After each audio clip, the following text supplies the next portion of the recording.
Good afternoon. I'm back. I'm glad to have met several of you. Thank you for coming up and introducing yourselves. It's a little weird to have your name go out on so much mail that you really don't kind of associate yourself with. Now, we do have a bit of thinning of the herd here, and I'm sorry about that because for all of you who have stayed, you're in for a real treat. This is Rick Hess, and this is our closing session.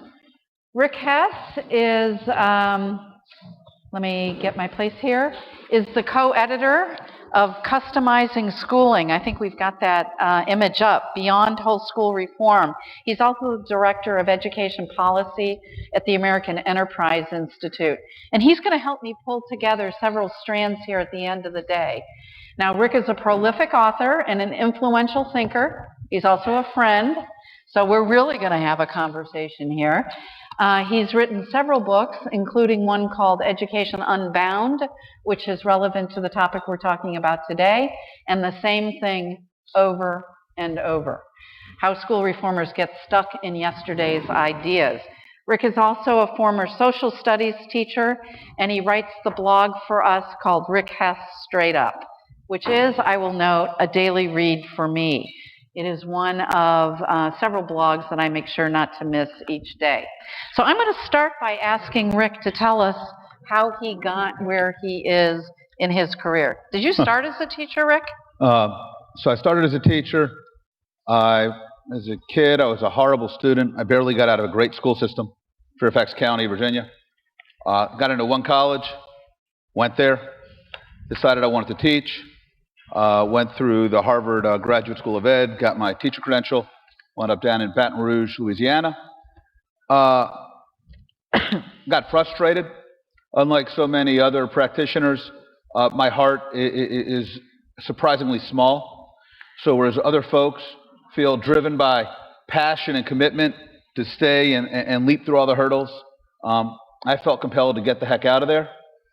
Went back, did a PhD in political science at Harvard to try to make sense of this.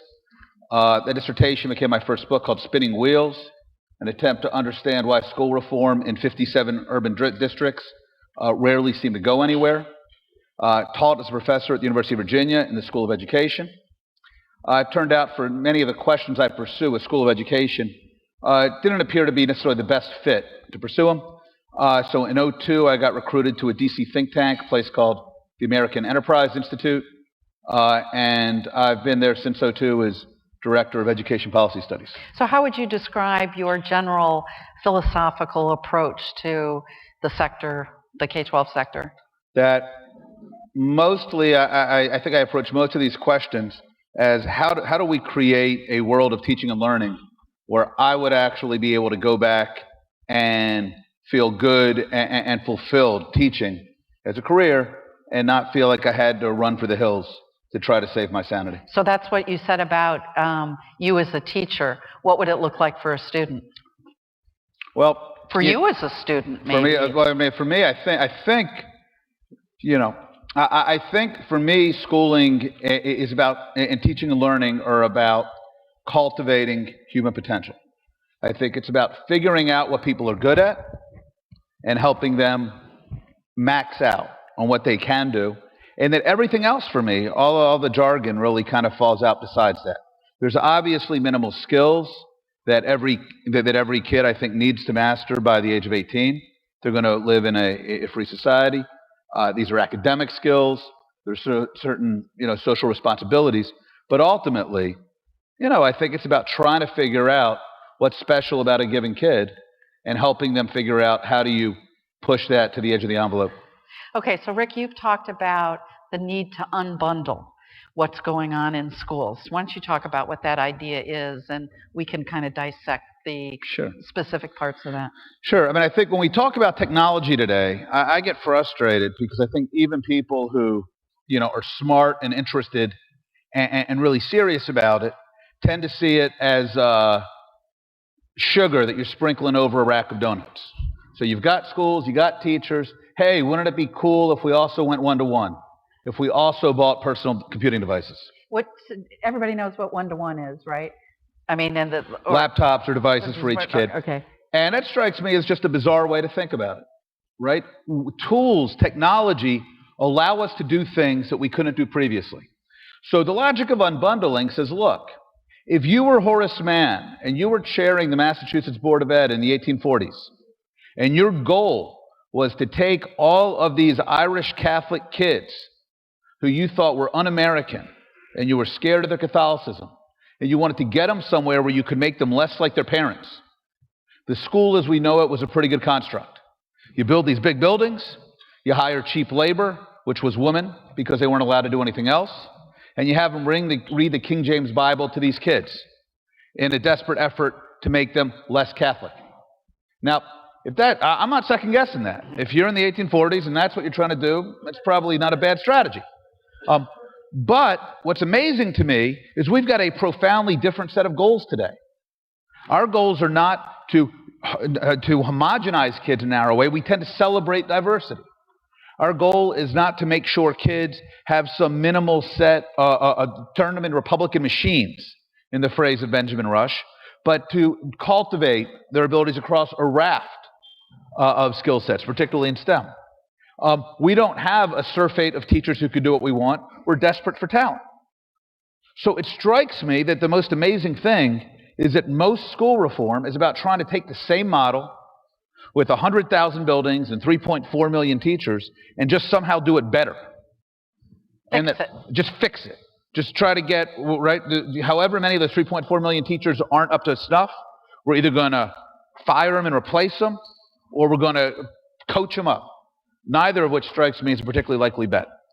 And our notion of technology is we're going to take it, we're going to layer it atop these schools and classrooms and hope for things that are better. Unbundling simply says, look, what teachers do is not one thing. Teaching is actually a bunch of things. It's mentoring kids who have difficult situations at home. It's designing curriculum.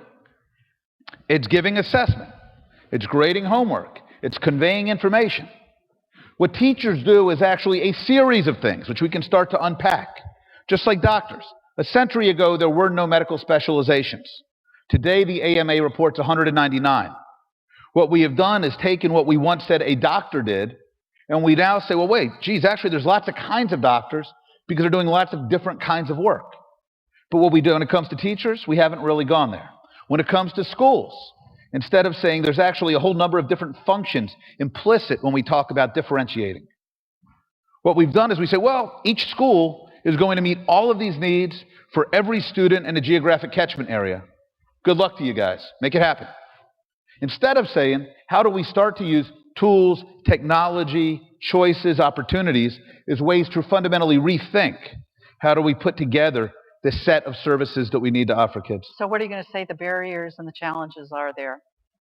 So, you know, the barriers are kind of obvious, right? There's statute, there's regulation, there's funding routines, there's court decisions, but more than anything else, there's how we think about it. Any number of things, when I've worked with superintendents, when I've worked with state chiefs, they talk about things they would like to see happen. They want to start spending Title I dollars differently. They want to start deploying new investments in facilities differently. They want to think differently about structuring of curricula or about course sequences. They want to staff differently. And you ask them, well, why don't you? And they say, well, we can't. And you say, well, why can't you? And they say, our hands are tied. And the most amazing thing is if you start to push them, why they can't. How does supplement, not supplant, prohibit them from spending these dollars in the way they want? How does maintenance of effort intervene? How is it that their special education coordinator is telling them they can't make these moves? Turns out it's the drop-down menu at the state education agency doesn't have an option here. Turns out that somebody back in 1977 wrote a reg, paragraph 3, subsection 2 into the state code, which for 30-odd years has just meant that nobody does this. Turns out because people on their staff never heard it suggested they might behave otherwise. So I think there are real concrete barriers that stand in the way of folks in states and districts and schools from starting to rethink the way they do business. But more than anything else, we've got a mindset that has taken root over the decades. So Rick wasn't able to be with us for our lunch or right after lunch speakers, where this was some of what we talked about. And the list of 10 things that we all came up with as being but we can't do that. Yeah, but the one that I put on there that actually didn't really end up being on the list was the kind of cultural mindset, I'll call it. There was one that was labeled, "It's just too overwhelming to even consider it," which came as close, I thought, as any. But I mean, well, how do we overcome that? And they kind of noted the 10% rule. Sure. They're only 10% at any time. You know, we make this much harder than it should be. We start by saying, how do we fix troubled schools? I don't know. I don't know anybody who does know. That's the wrong question to ask. The right question is, what is something you guys can do over the next 3 or 6 months which will make it possible for these kids to get better learning experiences than they have today? If you can get that school 1% better in the next 3 months, and 1% better from there, and 1% better from there, over 2-3 years, suddenly your school is 10-20% better. This is how the vast majority of improvement in the world occurs. We get very excited with talk of disruptive innovation, and I'm a huge fan of Clay Christensen's work. But 99% of technology in the world is not about disruption. 99% of technology is about allowing people to focus on the things where their skills are most applicable, where they can add more value. It's about freeing up high-priced professionals from wasting their time on rote, routine tasks. It's about allowing you to be more selective about the talent you need to hire, because technology is helping to reduce the demands on the people who work with and for you. So, for instance, one way to think about this is almost any time I visit a K-5, I ask the principal, can you tell me who your best 4th grade reading teacher is? And they say, yeah, and they show them to me.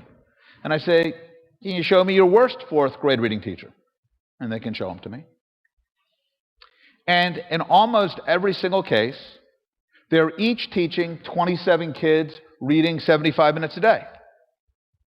I got to tell you, if somebody asked you to come in and help an airline improve because it kept crashing its flights, and they took you around and you saw that half the team was flying the planes on Monday and loading baggage on Tuesday, and the other half was loading baggage on Monday and flying the planes on Tuesday, you might say, guys, I got a big insight for you.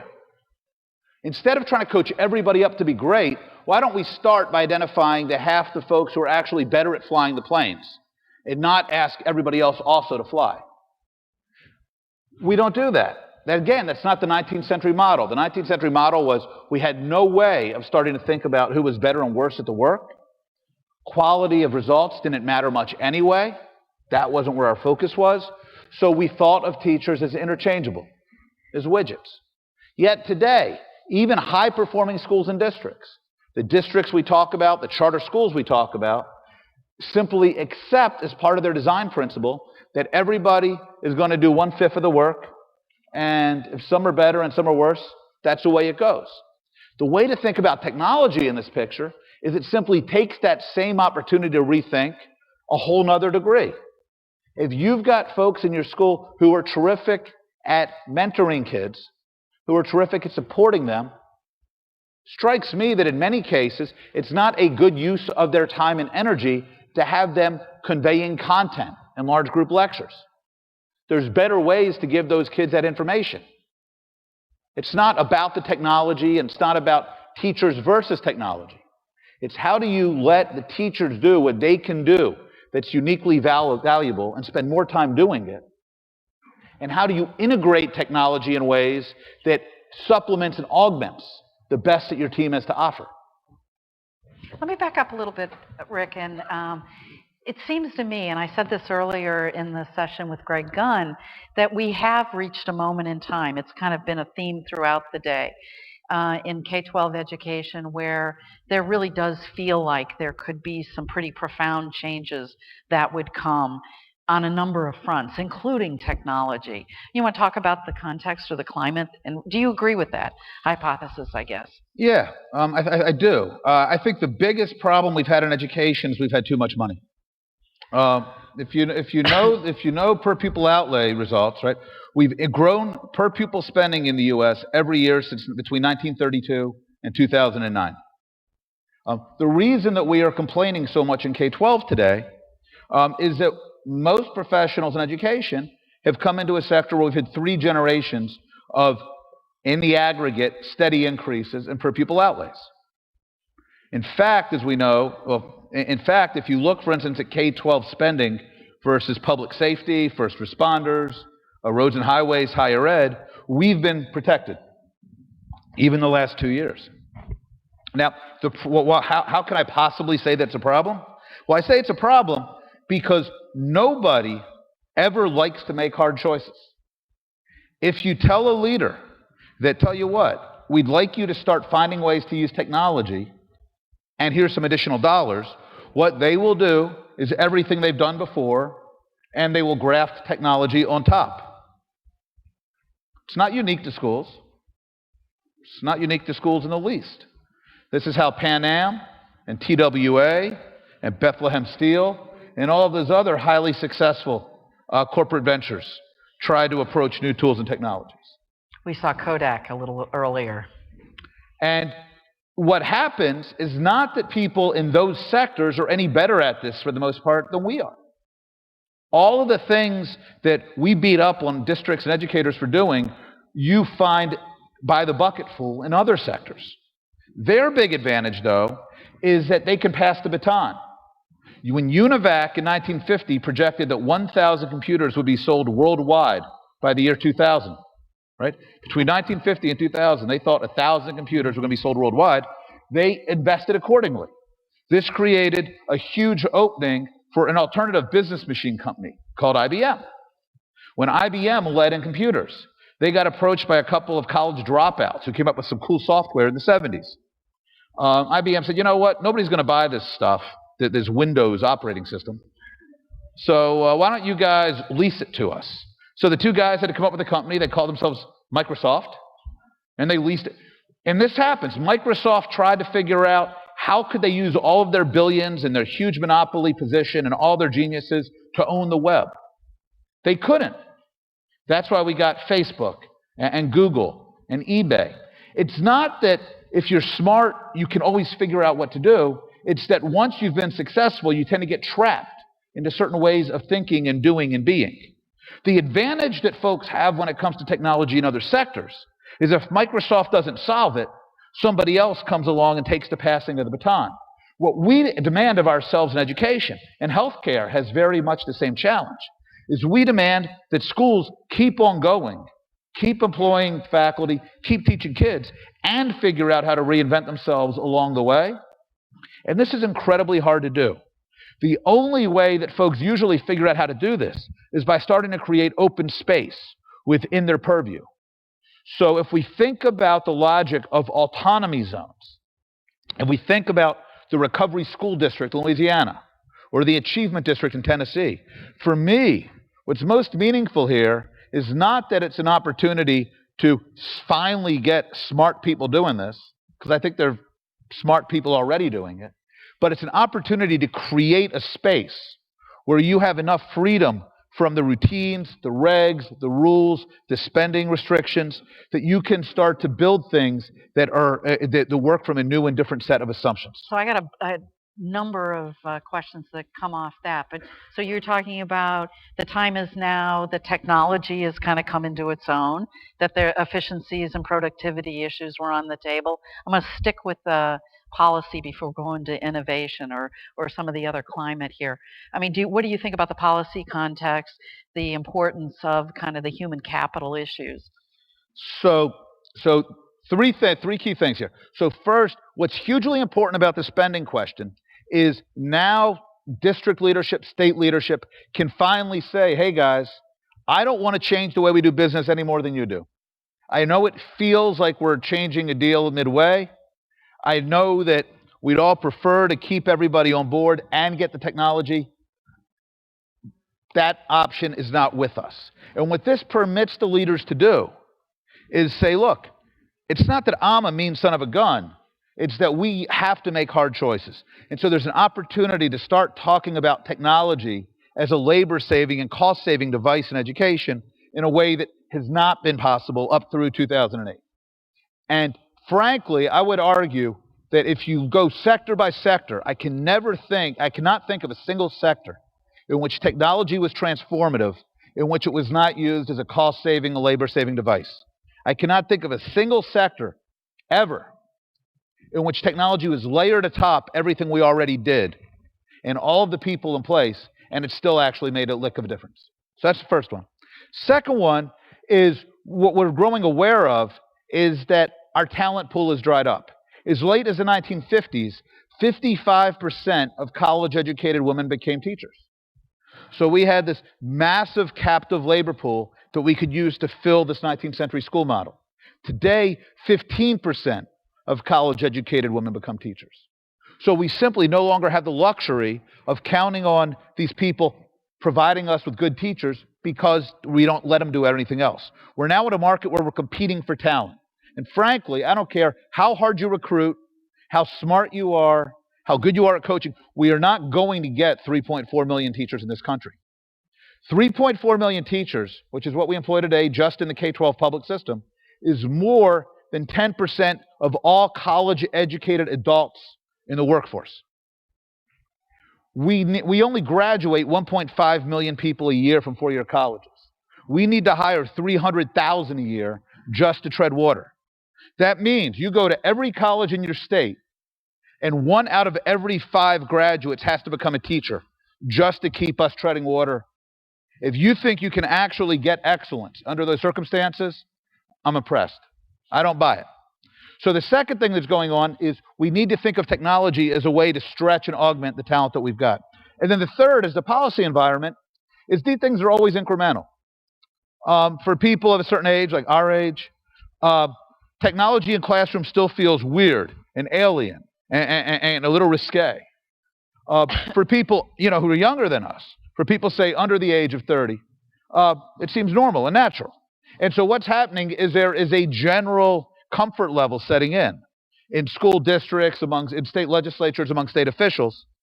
And as that happens, it creates policy space for people to go ahead and make what seem like practical choices on the ground in ways that are less likely to get caught up in weird abstract debates about what's permissible. Is Common Core and next generation assessment kind of work going to run counter to some of this?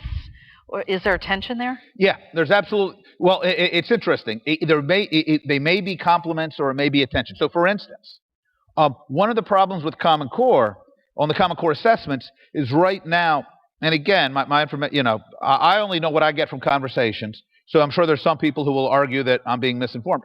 But one of the tensions is they want to use a NAEP mindset in terms of doing the Common Core assessments, which means you need school-owned facilities in place, whether that's personal devices, whether that's desktops or laptops, in which you can give kids consistent assessment on consistent devices. This is incredibly expensive. There's no way in hell states are going to have the money to actually lay out for this. So when you actually roll out the Common Core assessments, you're looking at a potential challenge. Now, one way to devise these assessments, as the gentleman mentioned, applicable to what they mentioned last session, is what you can say is we want to design assessments that are robust enough that they're agnostic about the platform on which kids are being assessed, so that we create security mechanisms for kids to be assessed on their personal devices. And we're going to use keystroke policing and the rest to make this feasible. That's not part of the design question right now, which means we're locking ourselves into an investment that's not going to happen, which raises real questions about where that interface is going to play out. I think part of the challenge is that the technology conversations to be here and policy conversation, particularly curricular conversations, tend to be over here. And one of the critical things as to whether these things are going to get in each other's way or complement one another is whether we can actually start to create some serious, back and forth and iterative design instead of what we've seen today. Well, and that's now the next line of questioning. you guys get ready, we're going to be able to open it for a handful of questions, is this kind of innovation space and open space you talked about. Describe what you how you think that would work. So there's two mindsets to thinking about the use of technology. One is how do you manage the adoption of technology in large systems. And another is how do people actually figure out how to solve problems with technology. And these aren't the same thing. And this is one of the places we keep getting caught up. If you're a district and you are trying to come up with technology policy, whether it's investing in IT infrastructure, whether it's procuring devices for kids, whether it's mandating certain practices for teachers, what you have to do is worry about the people who are non-compliers. If you've got a district filled with personnel, as was mentioned earlier today, 10% are going to be with you, a bunch of people are going to be in the middle, there will be some folks on the tail who hate this stuff. Policy by design is not written for the enthusiastic people. You don't write policies that teachers must arrive at school grounds by 7:22 because you're worried about the teacher who gets there at 5:45 to put on coffee. You write rules and regs and policies because you're worried about the teacher who otherwise roll in at 9:15. So by design, when you were trying to go mandatory, when you were trying to do things on a widespread basis, you were focused on compliance. And the problem with compliance is it means most of your time and energy is spent in monitoring and spent in figuring out what to do if people don't behave the way they're supposed to. This is anything but supportive of creative use of tools. On the other hand, I suspect most people in this room, or everybody in this room, have been in classrooms or schools where they've been like, damn, that's fantastic. People are figuring out how to use devices in ways that give you profoundly better instruction, that engage kids, that allow us to rethink the scope and sequence of curriculum. That's what we want. The problem is, and this is something that, Joel Rose, who's the guy behind School of One, runs into a lot, that the rocket ship guys run into a lot, is that people see what they're doing, and they hear them talk, and they go, I want to do that. And they then want to go ahead and adopt that as a district-wide policy, as a mandate. Well, I'll tell you what, as soon as you start trying to worry about making this happen and having to worry about noncompliance, you have guaranteed that you're going to have to routinize this in a way that it will no longer deliver the benefits. Now we're back in site-based management territory, we're back in block scheduling territory, we're back in 8th grade algebra territory, we're back in the territory of every interesting, promising, advance, reform that didn't pan out once it went to scale. Okay, so Rick, how do we, were you going to take a, actually I just like that Rick thinks we're about the same age. What do you think about that? I mean, how are we going to scale this notion of innovation? So first thing is you can't scale innovation. Right. You can do two things. One, what we can do is use technology to start to rethink the ecosystem, the environment in which people are trying to educate kids. So we can build data systems at the state level, at district level, which give us increasingly sophisticated looks at how kids are doing, that help us think about what teachers are better and worse at, that, like School of One, let us go from an LP to an iPod format so that we can start to think about not tracking or not tracking, but about constantly grouping and regrouping kids in ways around what they need to learn next. That is stuff that you can do district-wide. It's not about compliance. It's about building tools. It's about building transparency. It's about supporting responsibility of the adults and the kids in the school. Innovation, to my mind, is really, and actually, I hate the word innovation. I mentioned this, my first book was this book called Spinning Wheels, Politics of Urban School Reform, almost 15 years ago. And what I pointed out at the time was innovation was whatever, if you're in District B, innovation is what District A is doing. And if you're in District A, innovation is what District B is doing. And that kind of isn't all that helpful. When I go and I'm looking to buy a computer or a car or anything else, I don't ask the salesperson, is it an innovative car? I say, hey, does it get good gas mileage? Is it safe? Does it have features that I find useful? So what we really need to talk about is not, or can we be innovative with technology, but can we use new tools and technologies to help us solve problems better today than we could yesterday? Well, let me ask one last question before opening it up, because some of this is about what I think of as rather dysfunctional nature of the market of education. Because no matter whether, what you want to do, the market doesn't behave very rationally. Can you speak to that? Yeah, no, I think that's right. I think, one problem, and I'm a guy who actually is in favor of much more for-profit engagement in education at all levels. For-profits have unique weaknesses. They will rip you off if you give them a chance, as they're supposed to, because they got to feed their shareholders. They will cut corners to shave costs whenever possible, because they're supposed to make money for their shareholders. But it also means, on the flip side, that for-profits tend to grow like the Dickens. We're still excited in education that KIPP has grown to 26,000 kids, 30,000 kids over 17 years. If you grew to 30,000 customers and you were Subway or Starbucks, you would have been out of business a long time ago. So one, for-profits tend to grow and adopt. And two, they are much savvier about trying to find ways to shave costs. So part of the challenge is, how do we create in the nonprofit space and public systems the same kind of incentives for leaders, for educators, to think much more aggressively about how do you use technology to reallocate time and energy and to shave costs? I think this is, how do we start thinking about looking differently at the contracts that we write for superintendents and principals, and partly in which we're focused on bang for the buck? Are they cutting costs and redeploying dollars? How do we start to measure return on investment? So it's not just, is your school doing well, but are your kids doing well in terms of the dollars you're spending? And I think partly, again, it's about modularization. If all we're talking about is, can you fix schools? Then what we're creating for is an appetite for things which drive up reading, math scores, and graduation rates.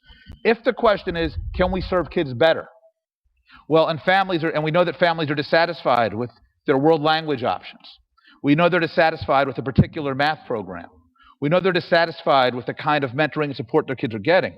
Then it starts to create whole new opportunities for providers to come in with more effective or more cost-effective approaches that are targeted to serving kids with certain interests or needs.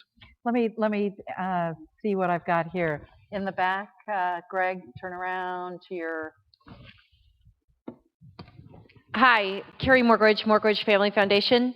I live in the state of Colorado, and we're about to pass no child can go on beyond third grade if they can't read at third grade, and it has controversy.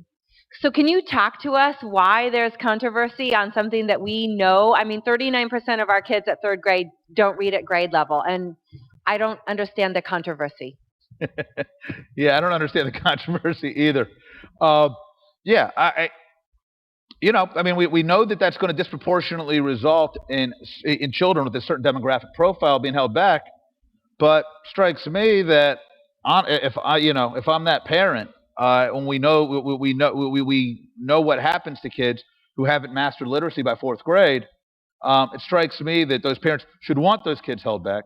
Strikes me that in the context of this conversation, one of the ways to think about it is, our solution for this is one of two things. Either we go, my goodness, we would love to give those kids extra support, but we just don't have the dollars or we don't have the staff to do it. Or what we do is we say, well, we're going to strip our best teachers from other kids to put them with these kids, in which case we're just redistributing services and instruction from some kids to others. And if we think about, again, unbundling and tools and technology, part of the question is, if you're in a school where a third of your kids are not proficient in reading by third grade, and you as a school leader believe the research that this is the make or break issue, there is no excuse not to reshuffle your staff and to reassemble your team in a way that you're taking care of job one. If you've got 35 teachers in a K-5 school, and you believe, and as many school leaders I know believe, that getting kids proficient, right, K4 ELA is the most important task, we've just made your job much easier. You don't need 35 all-star teachers at your school, either by recruiting or coaching. What you need is 5 all-star teachers at your school, K1, 2, 3, 4 literacy. Everybody else becomes supporting players around them. And you want to rethink your pay accordingly, and you want to rethink accountability accordingly. But that technology here becomes a supporting player, just like talent becomes a supporting player. The organizing principle is if you as a school or district leader are identifying the most important challenge in terms of serving your kids, how do we bend everything else to help solve that problem? Question?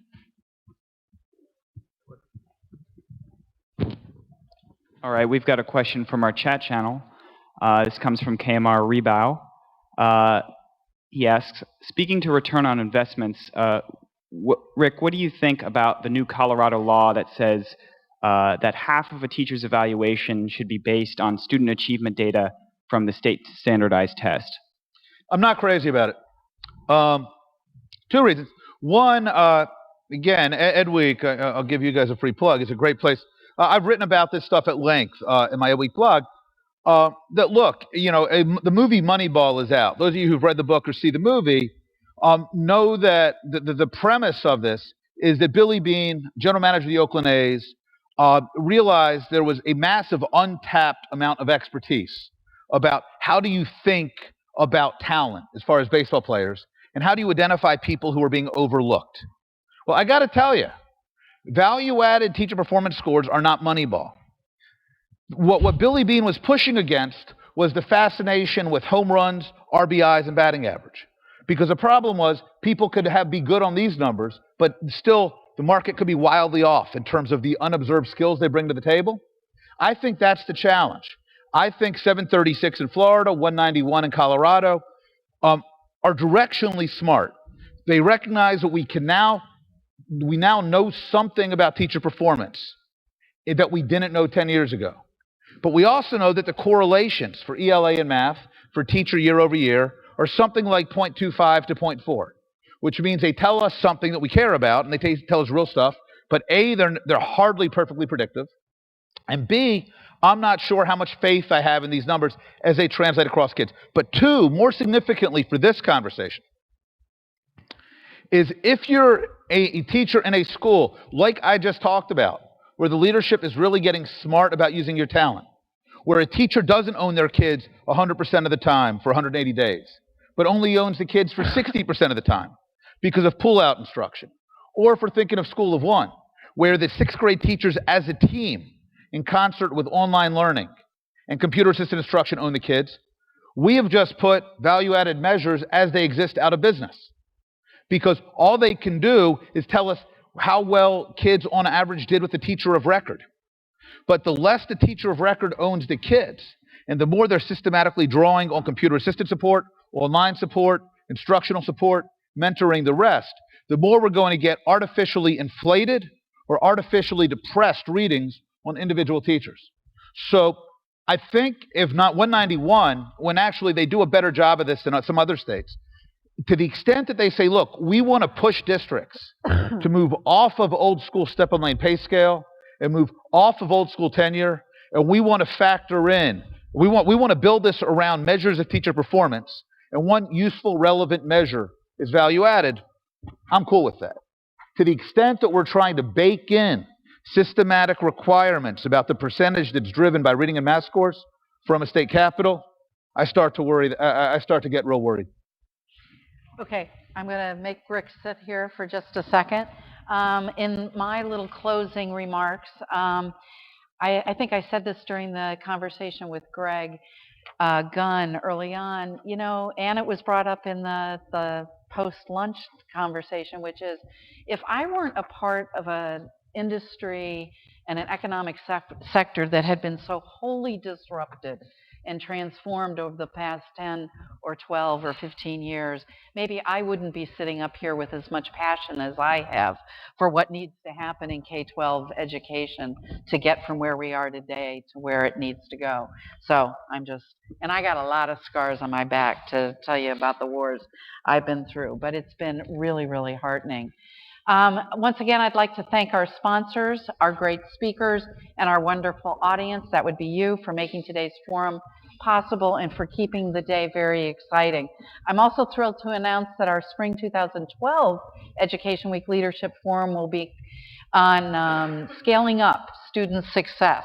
I think we've got that on the screen. The first one will be April 2nd in Jersey City, New Jersey. It's actually a beautiful venue in case you would like to see the skyline of Manhattan. And then April 16th in downtown Columbus, Ohio. So please join me in thanking Rick and give yourselves a hand. Thank you all.